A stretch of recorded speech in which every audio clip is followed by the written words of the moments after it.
Hi everyone. Sorry I'm a bit late. How's everyone doing?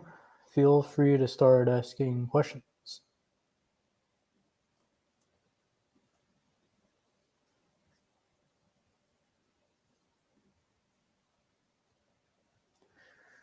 And I can also cover a couple of things that have been coming up.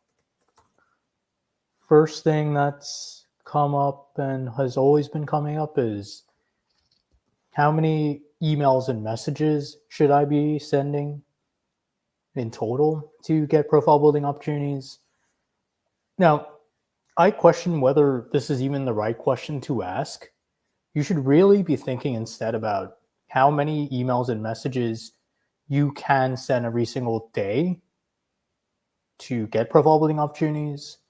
Because if you think about the number of messages you need to send in total, that number might be so big that you just kind of don't send any messages and emails as a result, because you think, oh, like 5,000 messages, that's quite a few messages.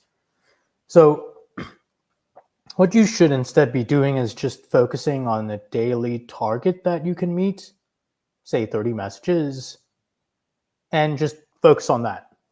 And don't set a specific timeline for how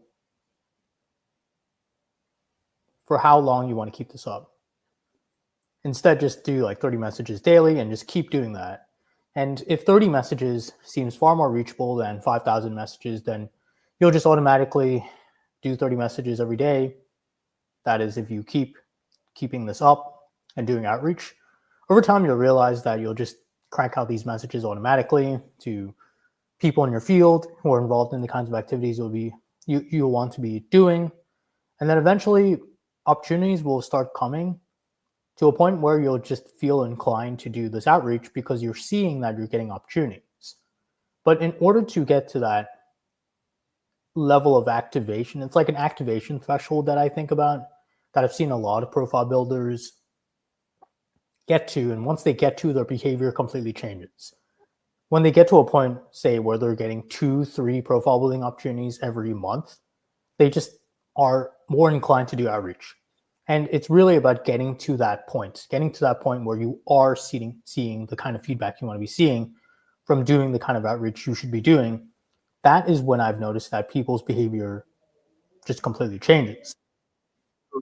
So to get to that point, you should really be focusing on a daily target, something that's more realistic, something that's more reachable, instead of focusing on some total outcome that might be 5,000-10,000 messages, which is it's the same behavior. It's just a different way to see that behavior.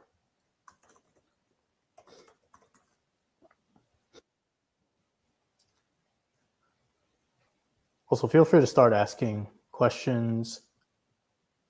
Another thing that comes up all the time is, how do I get noticed by the people I reached out to? Now, getting noticed it's not just about doing the outreach and showing up in front of someone and just waiting for them to. Oh, wait, there's a question. Anna asks, does reviewing proposals sent for a project count as judging reviewing the work of others if it is within your company? No. However, that kind of evidence can potentially help with leading a critical role depending on the project. But if it's just done within your company, it's probably not going to count towards the judge role criterion. You will want to be focusing on activities that you do in your field outside your company. But going back to what I was saying about a second thing that's come up all the time, it's how to get noticed. If you want to get noticed, then you want to not just wait for someone to kind of guess how you can help them. If you're reaching out, especially if you're reaching out to, say, a conference organizer or someone who is in charge of a technical committee or some sort of advisory board, if you are just waiting for people to recognize how you can help, then you're just going to slow things down significantly. It's going to take a lot longer for you to get noticed. So instead of instead of relying on people guessing how you can help, show how your expertise is aligned with the needs of, say, a conference you are reaching out about, or a committee that you want to join, or an advisory board you want to join. It's not as simple as just reaching out and getting noticed and then showing up and then thinking that you're going to automatically get considered for an opportunity. It's probably not going to be the case, especially for the most sought after opportunities. So instead of just waiting around and waiting for people to see that you can contribute to whatever they're working on, focus on how you can help and how that aligns with the needs of the people you're reaching out to. Showing that alignment, even as early as in your initial outreach message, is going to completely transform. It's going to change the kind of feedback you're going to get. And this goes not just for outreach by sending messages and emails. It also goes, it's also applicable to conversations that you have with people.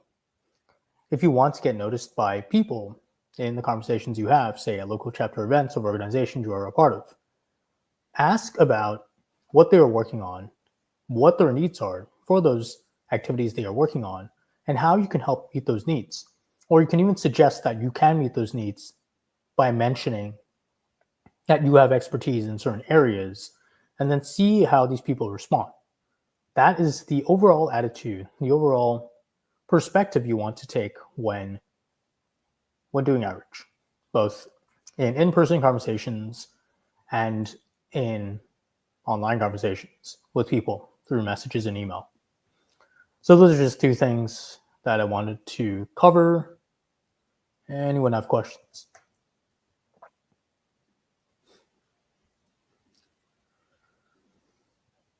And in the meantime, I can also briefly go through some of the resources that I share through my paid newsletter. So as part of my paid newsletter, you will get access to my profile building opportunities database, which is what you're seeing right now. It's a spreadsheet of hundreds of profile building opportunities that I've categorized by criteria that I've listed out, and I've broken down. Seems like my screen stopped sharing.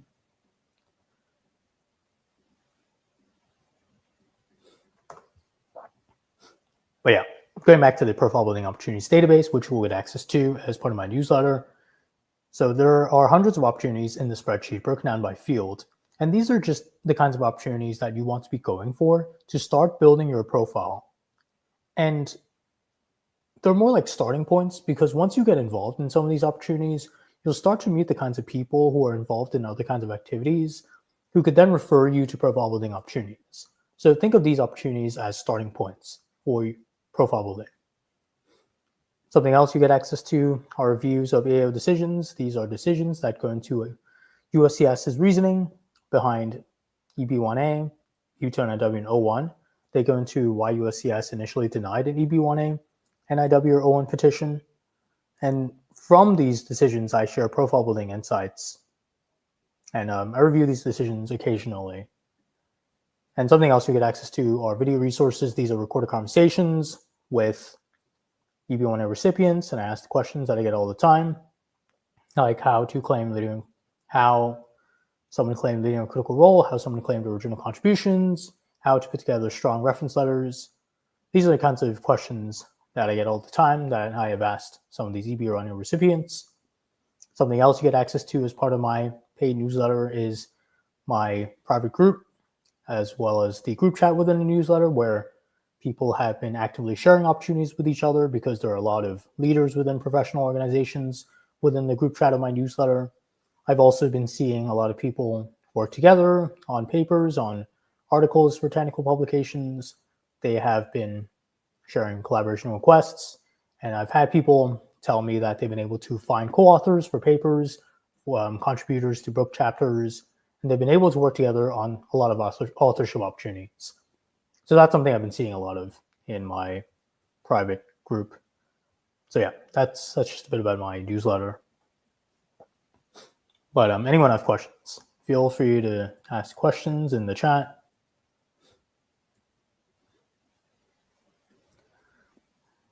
Not asks. Would it raise eyebrows if USCIS sees most of the activities are all within a few months when we are profile building? That is something that could potentially come up. Yes, USCIS has questioned profiles on the basis of sustained acclaim. It's not necessarily the right standard, but there is a lot of subjectivity when it comes to the standard of sustained acclaim. So yes, that does come up. So that's why sometimes some lawyers will tell you to try to do things within 6 months to a year instead of 2-3 months. But you can also just go for it if you have, say, the sustained acclaim element within, say, your leading critical role. You have had years of working within a leading or critical role context. Then in that case, then if that's something you are not concerned with and you are fine with, then as in fine with getting questioned potentially, then of course you can go 3 months. But if you are concerned about getting questioned on the basis of sustained acclaim, then it's probably best to try to profile build for 6 months to a year at least. Shelley asks, please share some free materials to build your network. So that's something you can see already in a lot of my posts. I do share quite a bit of resources about this, but yeah, perhaps I'll put together a guide within my LinkedIn newsletter about how to build your network for EB-1A. It honestly just comes down to outreach. It's essentially what I'm doing as well. So within my newsletter, what I am doing is I am constantly reaching out to people who have access to the kinds of opportunities that people will want to get access to. And it just takes like 50 to 100 messages and emails a day. That's the kind of threshold you want to be going for.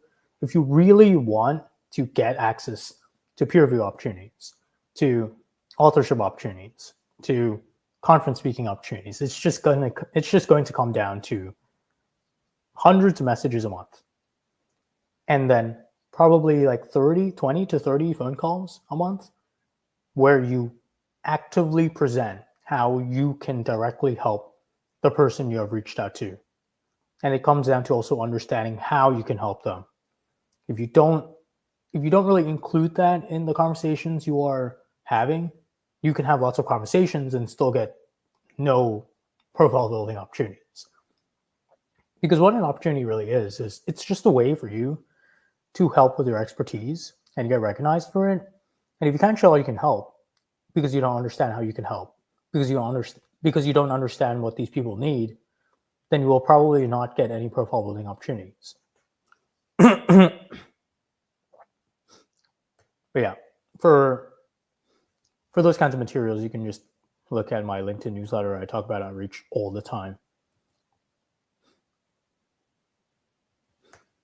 And if you're interested in co-authors, in collaboration requests, and getting access to some of these industry people who are in these professional organizations, you can find them within my private group, which is a part of my paid newsletter, which is $12 per month.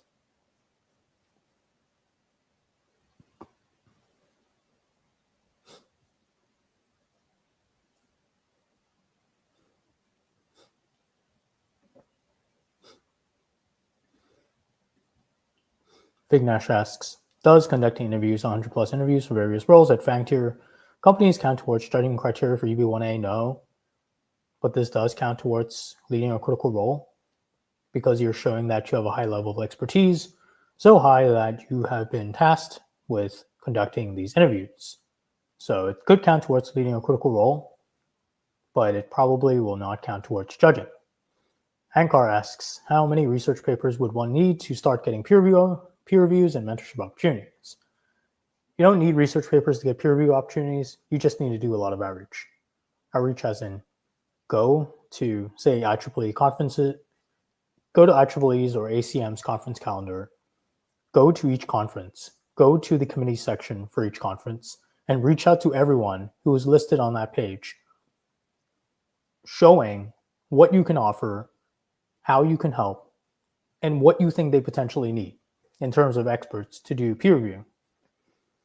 9 times out of 10, you're probably not going to get a reply. But when you do get a reply, that could in itself lead to peer review opportunities. And I say this because I've seen this actually happen. I've seen people do outreach, and so much outreach, that they've been able to even get onto these conference committees. Like I've seen this within my newsletter. Someone actually reached out to a conference that I had listed in my profile building opportunities database, an IEEE conference, and he was able to join the program committee through that email. So, and it just comes down to probably what most people experience as a problem when profile building. It's not really a skills problem. It's not like they don't have the expertise. It is just that they don't have the visibility from the right people.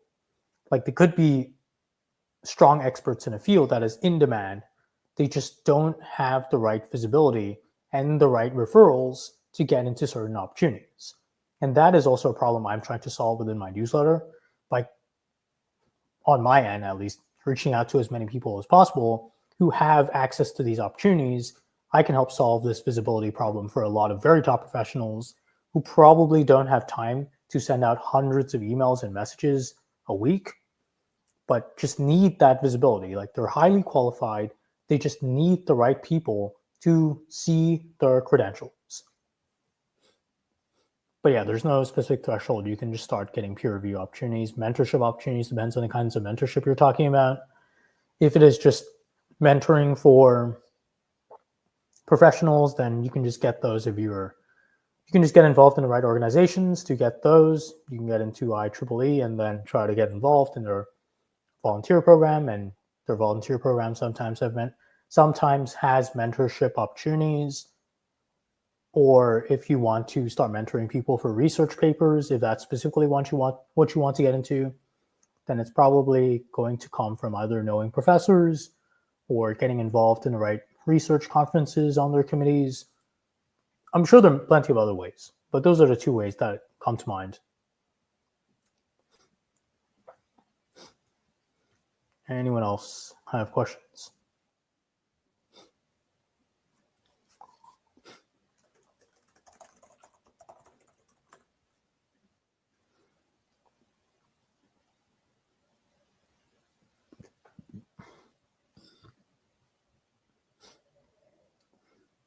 Something else that comes up pretty often now, I'm seeing a lot of people do, is review book chapters.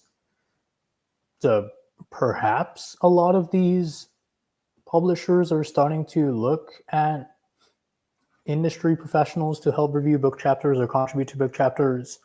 Definitely seen this happen in AI a lot, where there's been a lot of interest from publishers in getting people to contribute book chapters, specifically people who have practical experience with AI. So that's something I've been seeing. So if that is something of interest to you, you might want to start speaking to some publishers. You might want to start speaking to publishers who are interested in working with industry professionals. Same goes for industry conferences. A lot of industry conferences, they have not industry conferences, but a lot of research conferences now have industry tracks. They're starting to include industry professionals in the papers lineup. So that is definitely another place to go for authorship opportunities as an industry professional. Jim asks, as for the publication, how to differentiate formal publication versus blog and article. So one standard is that this is based on something that a lawyer told me a couple of days ago. Something looks like a blog or article. Like if something looks like a blog, even if it's not a blog, USCIS still might interpret it as a blog, and as a result, not weigh it as heavily as, say, a research publication. Usually the standards, the markers I look at are, is this publication published by a technical professional organization? A professional organization that has a strong technical base. And you can see that based on who is a part of this organization, who is on the committees, who's running the organization. So something like IEEE, for example, is probably going to pass that test. And that's why anything associated with IEEE tends to be weighed heavier than anything that is not able to show a strong technical base. That is one way to think about this distinction between formal publications versus blogs and articles. Look at the organization that is in charge of publishing the article. Nandita asks, how many hackathons peer reviews are enough? It's not really about the number of peer reviews in hackathons. Even one example can be enough to meet the judge role criterion. I would say 2 to 3, but it really depends on the quality of the hackathons and peer reviewing you're doing. But if you have 2 to 3 examples of judging, you might want to start focusing on other criteria that you're targeting as well, instead of doing more judging, because judging is one of the more straightforward criteria to meet. You can meet it on a plain language level and be able to get it granted. Krupal asks, working as a manager for a team of 5 to 6 research scientists at Pharmaceutical Institute can be considered as evidence of participation, either on a panel or individually as a judge of the work of others in the same or allied academic field.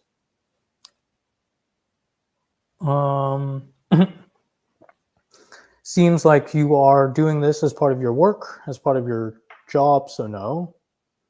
Might help with leading a critical role, but you might want to show examples of judging that are outside of your work at your company. Yeah, you're welcome, Jay.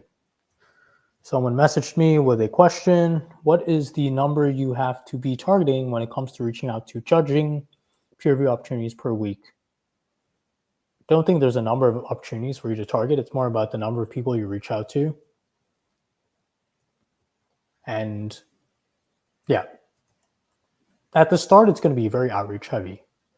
That's what I've seen. And it's quite common for people to ask this question of like, what do I need? Like how many opportunities do I need to be targeting a week? Well, the reality of profile building is that most opportunities are actually not publicly visible. It's not like they're just like floating around everywhere. There's no like, there's no list of people you can just target automatically. You're going to have to identify these people. And I do try to help with this as much as possible, but you're going to have to identify the people who have access to these opportunities. I think it's more about getting in touch with the right people. How many of those people do you want to be getting in touch with per week?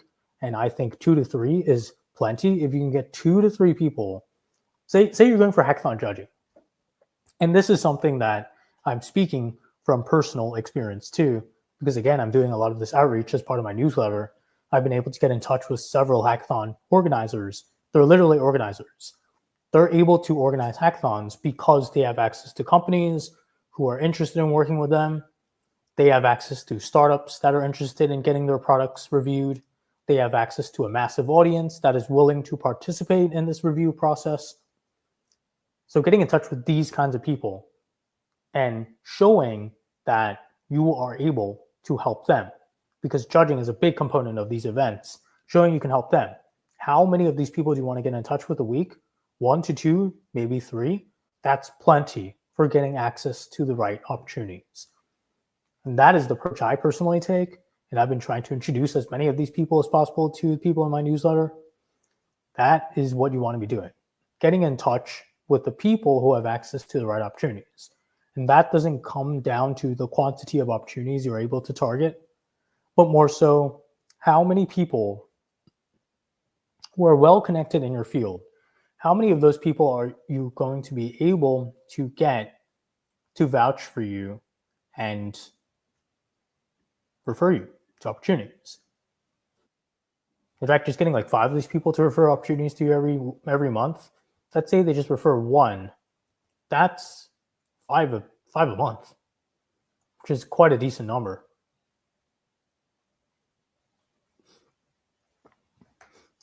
Anyone else have questions?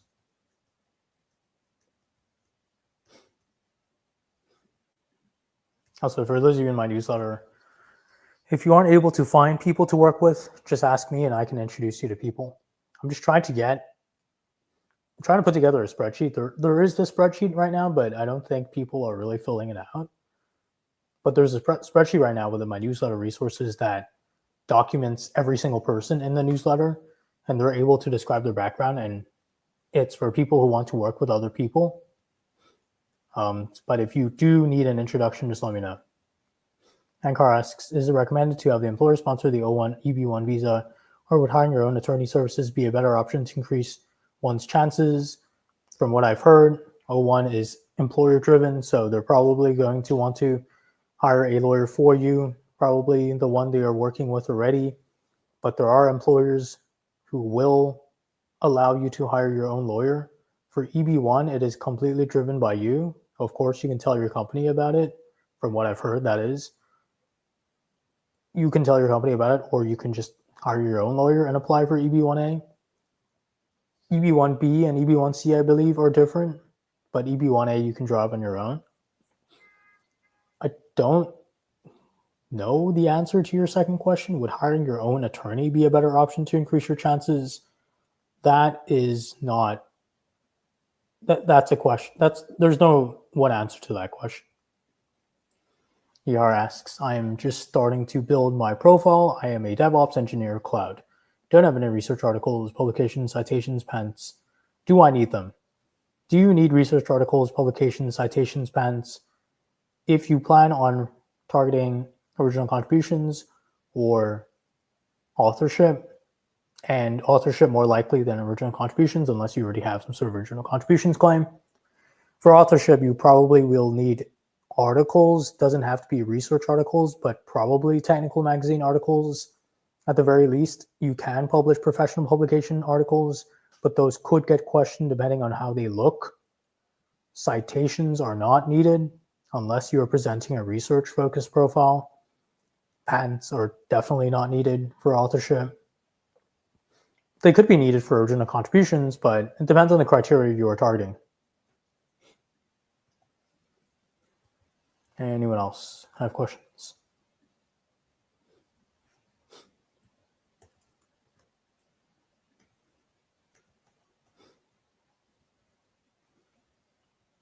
Any other questions?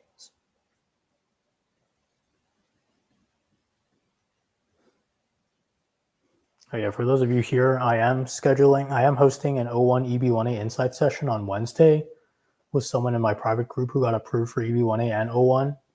And she was able to present a very strong judge role claim, so if that's something of interest, definitely sign up for that event, which is a part of my newsletter.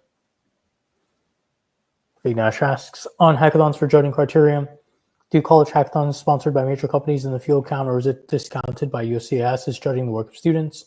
Judging the work of students is typically not considered for the judge role criterion, simply because students are not considered as professionals in your field.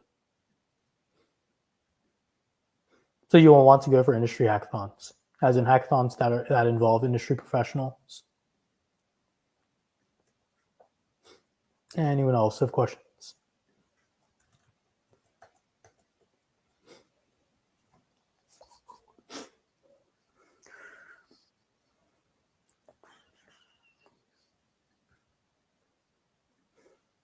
Anyone else have questions?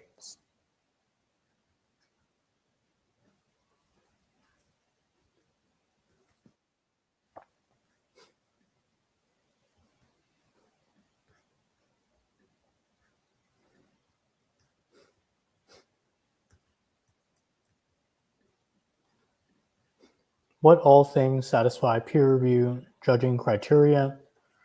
Judging, if you want to meet judging, you'll want to look at anything where you can show that you're judging the work of other professionals in your field. That could be peer reviewing. That could be judging hackathons that involve industry professionals. The reason why I say peer reviewing is because it's literally mentioned in the policy manual that peer reviewing is counted as judging. So that's why peer reviewing can be a very strong form of judging evidence. Outside of that, you could be reviewing open source contributions for a project. You could be reviewing startup pitch competitions or pitch competitions in general. You could be reviewing applications for technical committees that you are a part of. You could be reviewing, I think in the policy manual, it even says you could be reviewing PhD theses as part of like a dissertation committee. So there are quite a few examples of judging. Don asks, is getting a national scholarship only given to selected candidates based on performance in a particular field for MSc considered an award? Probably not. It really depends on, let's pull up the policy manual. So the first standard you're going to have to meet, okay, were you the recipient of prizes or awards? Yeah.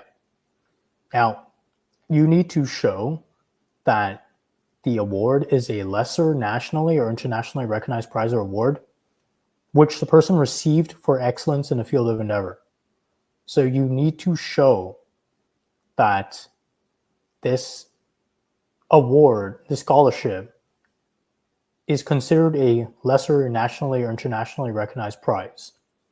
Now, the reason why scholarships can be difficult for this standard is, and it even says here, while many scholastic awards do not have the requisite level of recognition, it's literally saying most scholastic awards do not have this level of recognition.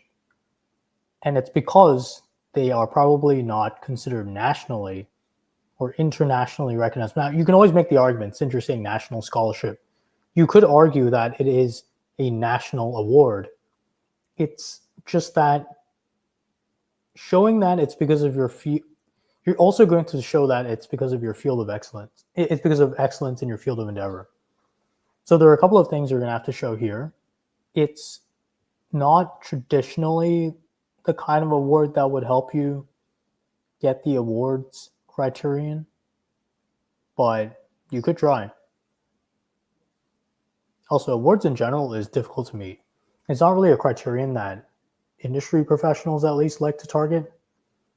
I mean, I know that industry professionals always ask about awards, but it's just not typical to get awards in your field as an industry professional. I mean, some people do get awards, but not a lot of them don't. Even very senior professionals.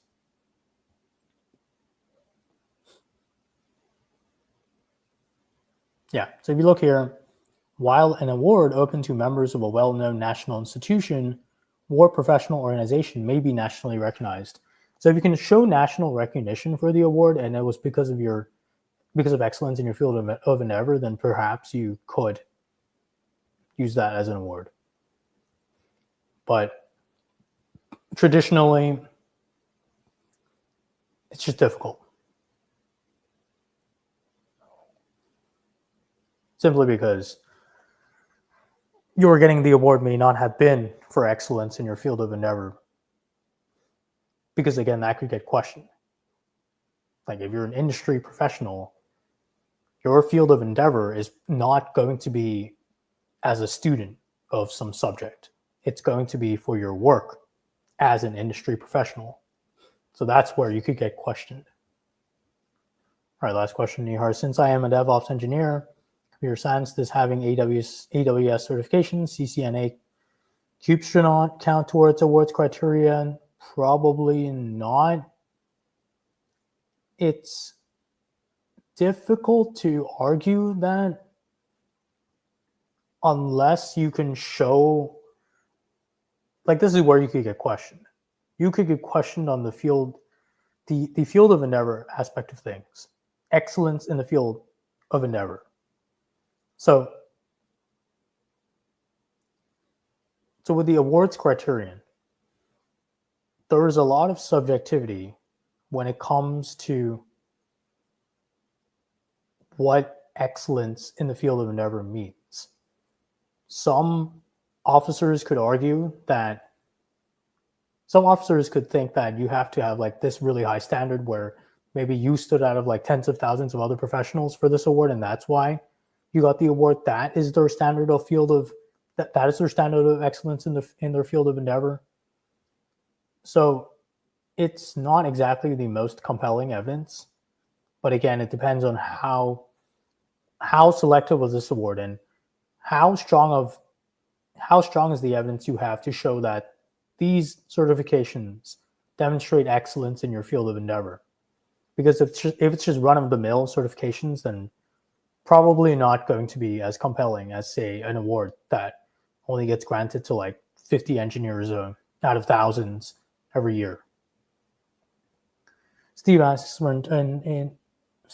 for a tech industry professional, Would scholarly articles be equivalent to tech articles accepted by publications such as Medium publications, and high-profile journals? How many?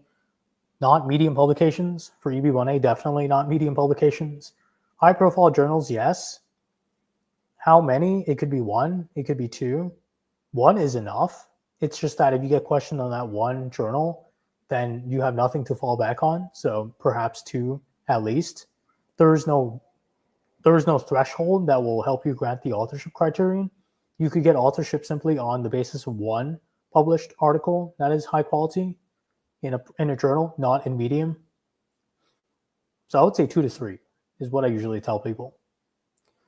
Is applying to O1 and EB1 at the same time advisable? Also, how much of an additional effort criteria is needed to get the EB1 compared to the O1? Now, that depends on your personal immigration situation, so you are going to want to speak to a lawyer about that. Now, as to the difference between EB1 and O1 and the effort required, O1 is a far lower standard than EB1A. EB1 there are like 3 variations of EB1: EB1A, EB1B, and EB1C. So if you're talking about EB1A, then the standard is much higher for EB1A. That being said, you can reuse a lot of the evidence as presented for O1 for EB1A. Nana asks, some IT certifications grant you membership to an association. For example, Microsoft Certified Professionals, does this count as membership of association? Not really, because there's the subjective element to the membership criterion. It is outstanding achievements. You need to show that the membership that you claim requires its members to have outstanding achievements. Now, how you argue that is going to be the difficult part, because if it's something that people just automatically grant you, then no. Yeah, if you automatically get it, then no, it's not really going to count towards the membership criterion. Niar asks, Kubernetes Kubeshnon is a very well-known award given to people who excel in container space. Right now, there are only 160 members in the entire USA who has this, whereas other countries have more. Okay, in that case, then perhaps you could make an argument for how this is given to people who have excelled in your field of endeavor. Yeah. As long as you can back that claim up, then perhaps it could help with the awards criterion. Why are Medium articles accepted by high-profile publications such as Towards Data Science be not qualified compared to a high-profile journal, given that both have review accept processes? Well, the reason is because USCIS does not like things that look like blogs for some reason. There seems to be an academic slant within USCIS such that officers seem to like research publications and publications tied to top research professional organizations instead of things that look like blogs. It's just a bias that some lawyers have shared with me. I mean, there's nothing to say that you cannot use these professional publications as evidence. You can. It's just that it could get questioned. I'm not saying it will get questioned. I'm just saying it could, because there's this bias against things that look like blogs, whereas there's less of a bias towards, say, IEEE technical magazines, ACM technical magazines. Anyone else have questions? All right, I'll answer a few more questions.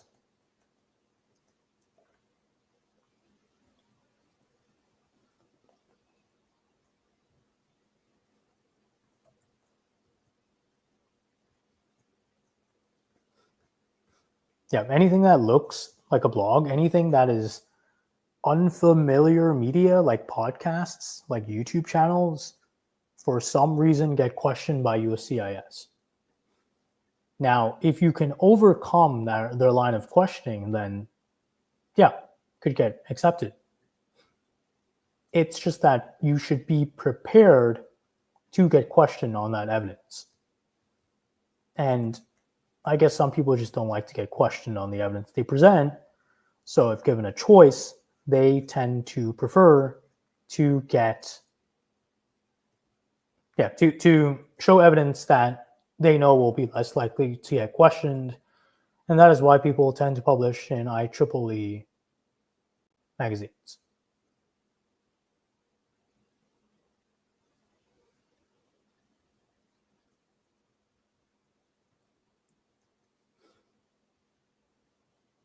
How can I work with you directly to build my profile? Also, can you please give me your intro, as I found you a few days ago in LinkedIn? Feel free to message me on LinkedIn, and yeah, feel free to schedule a profile building call. That is what I currently do with working with people directly. I mean, I have worked with some people one-on-one in the past, but I haven't really been doing that as often nowadays. I've been more so just doing more profile building calls so I can help more people on an individualized basis. And I've also just found that it's not as useful for people to. I mean, I guess it depends on the person, but just feel free to reach out to me and we can set up a profile building call if you would like help. So just message me on LinkedIn.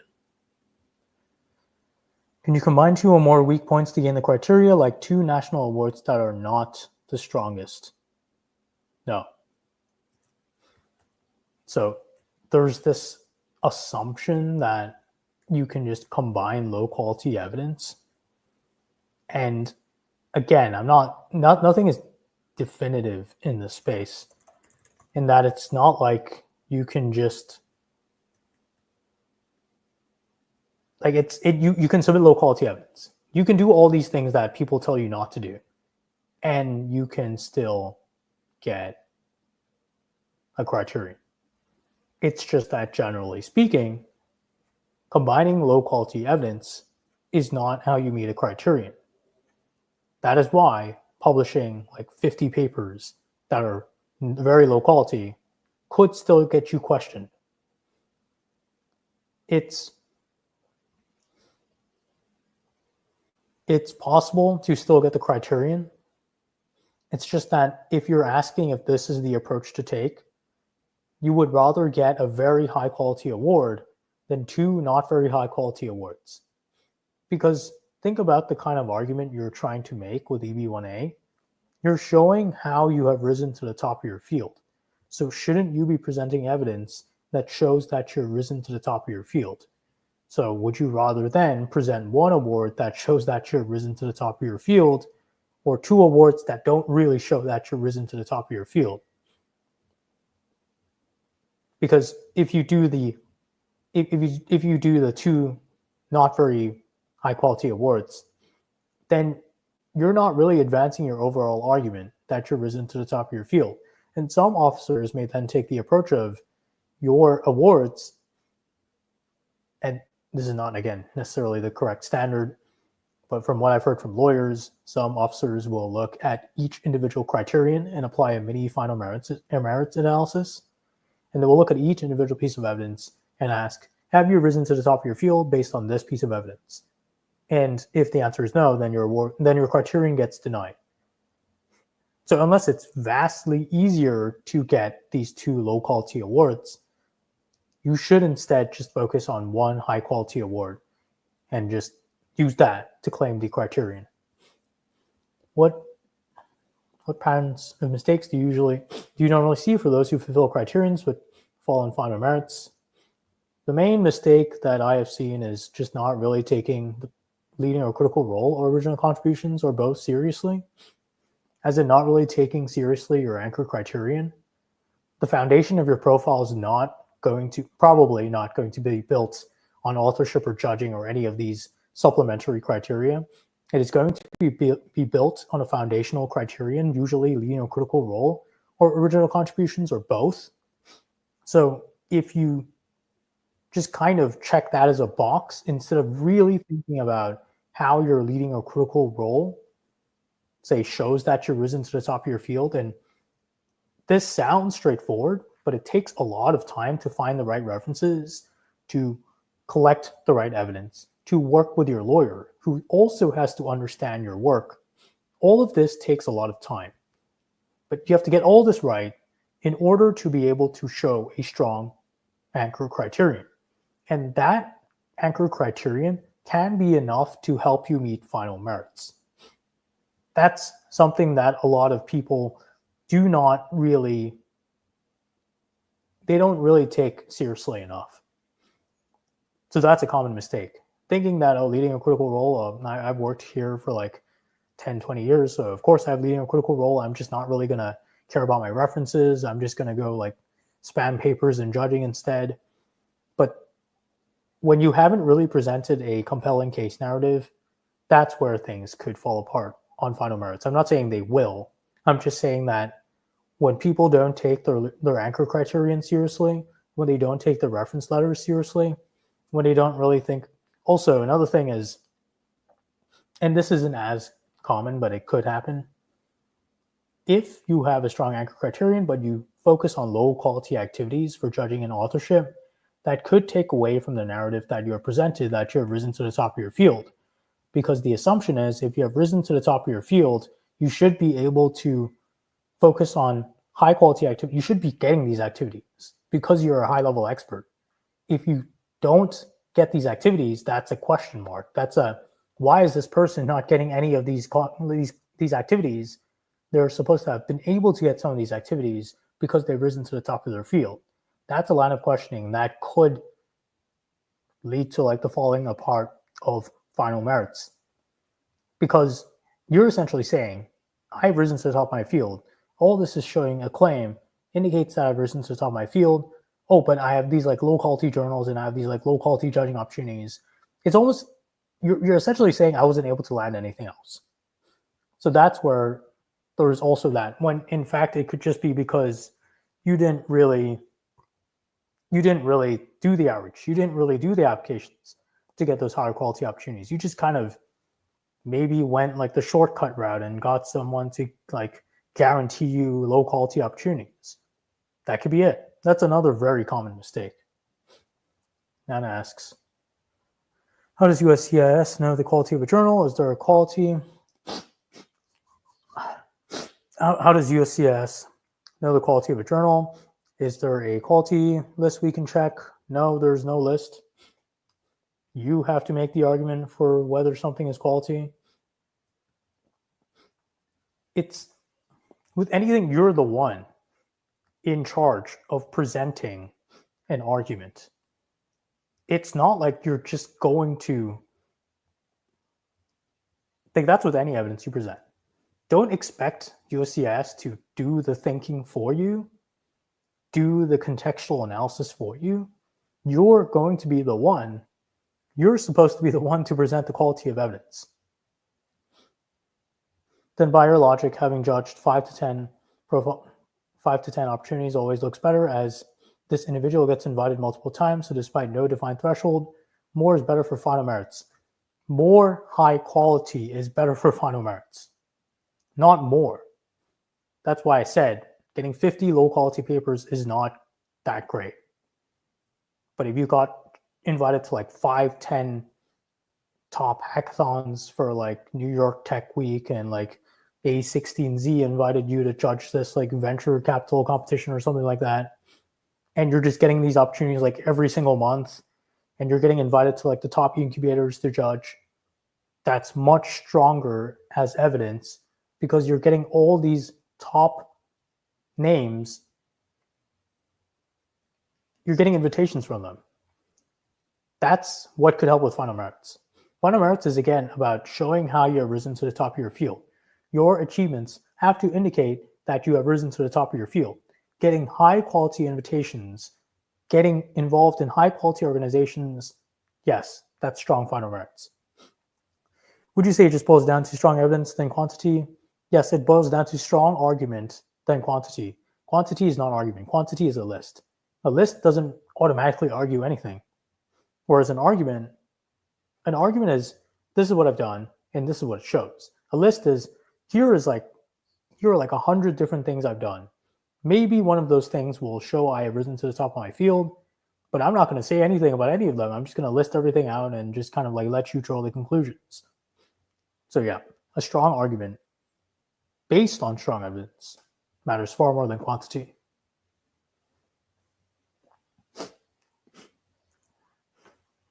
Anyone have questions?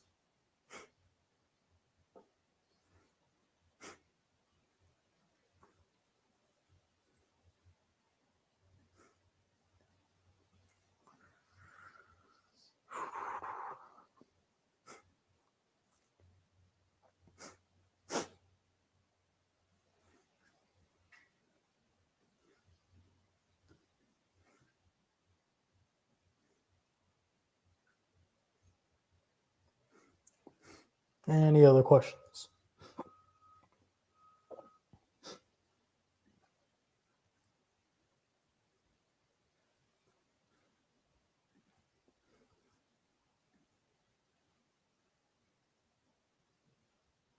Being explicit in the evidence is AIs needed? Is all that's needed? Well, you need to create a narrative around your profile.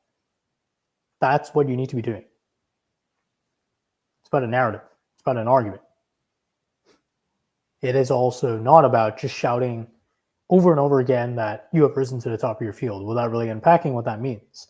You have to create context. You have to create comparison. You have to show, out of the tens of thousands of professionals who have done this exact thing that I've been doing, I have risen to the top of those professionals because of this, this, and this. And this is how. Thanks. So you're a lawyer, by the way. No, I'm not a lawyer, but I do work with several top immigration lawyers, and that is where my profile building insights come from. What can we do for final merits? What you can do is strengthen your leading and critical role, strengthen your original contributions claim if you have an original contributions claim. Don't just try to claim it if you have no original contributions.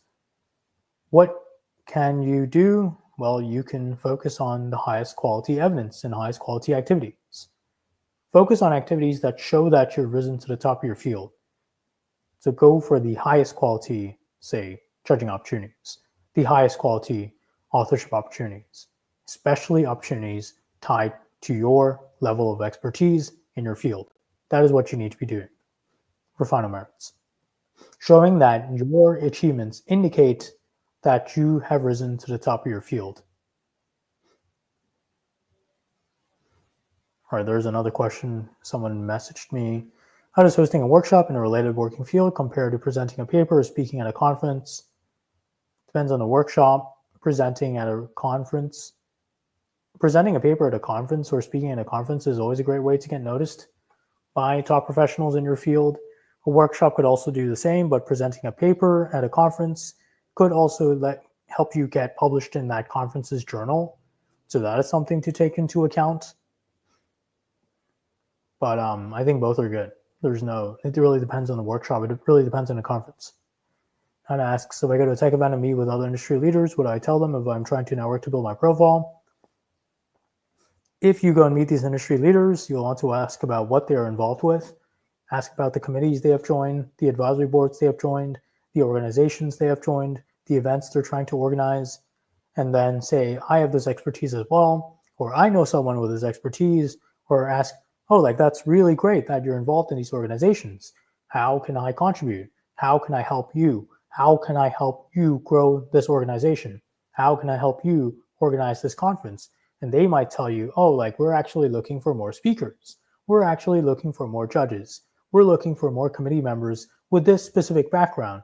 And then if they really had a good conversation with you, they will ask, do you know anyone who has this background? And if that is you, then you can say, oh, I have this background too.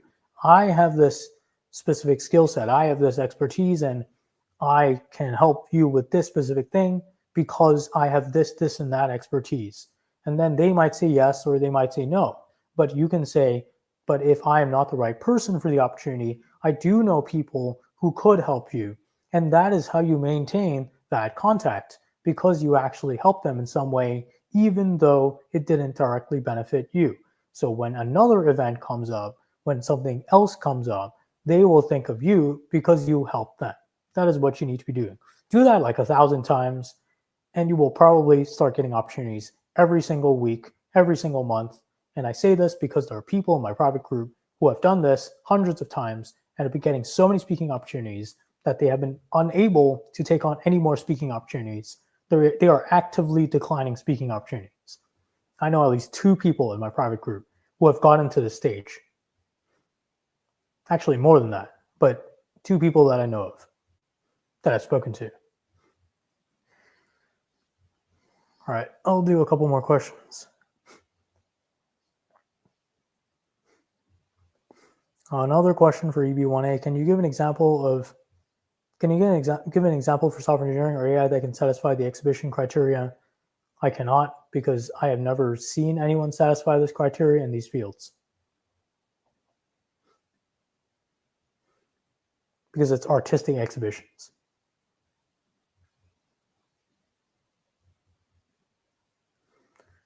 All right, I'll do just a couple more questions.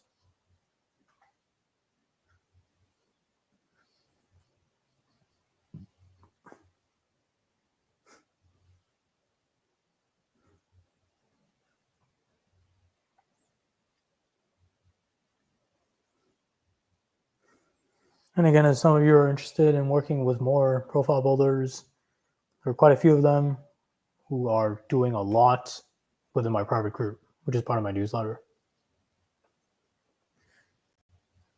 Anyone else have questions?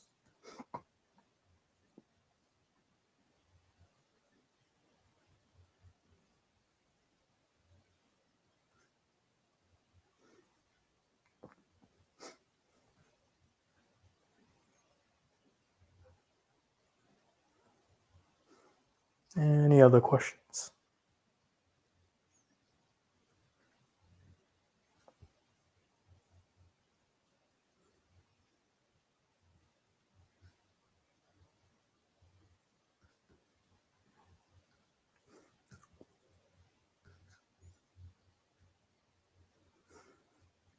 And yeah, if some of you are looking at O1, a lot of this applies to O1A.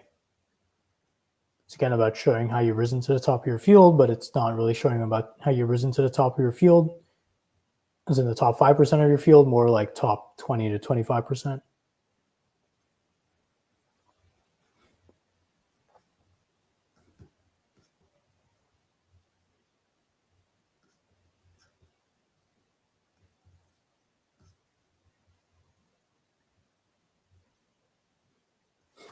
Anyone else have questions?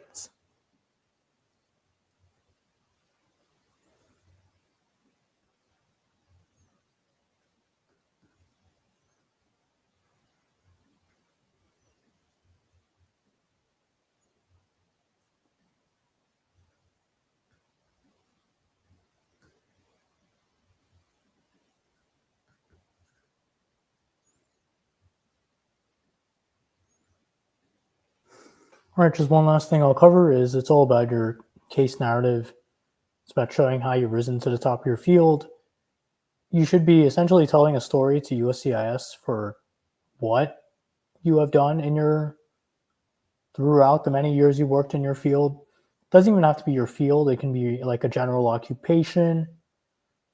That's just something to keep in mind. It can be a general occupation. It can even be a skill set that you have, like a technical skill set. Like a lot of you are contractors, for instance, and you have worked in multiple companies because of this relationship that your contracting company has with many different US organizations. You may have been contracted out probably because of your expertise in a particular technical skill set. So you can argue on the basis of that skill set. So it's all about building a narrative. It's not about being in a specific domain. It's not about it's not like tech cases are favored over like other kinds of fields. It's about showing how you've risen to the top of any field. And you can define field as occupation. You can define you can show that you've risen to the top of a general field. You can show that you've risen to the top of a niche field. It's just how you structure things. It's about creating that argument to show that you have risen to the top of your field. And the less questioning you get, the more you minimize the number of questions you get by not including sketchy evidence, by not including shady activities, the more likely you are to get through without just getting questioned.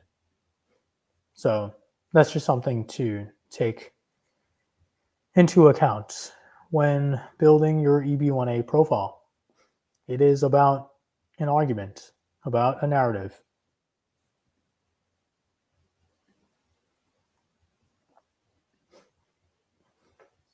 Also, just always focus on quality, because if you focus on quantity, what you could end up doing is including lots of low quality opportunities that could open up lines of questioning that you probably don't want, especially if you already have a strong anchor criterion.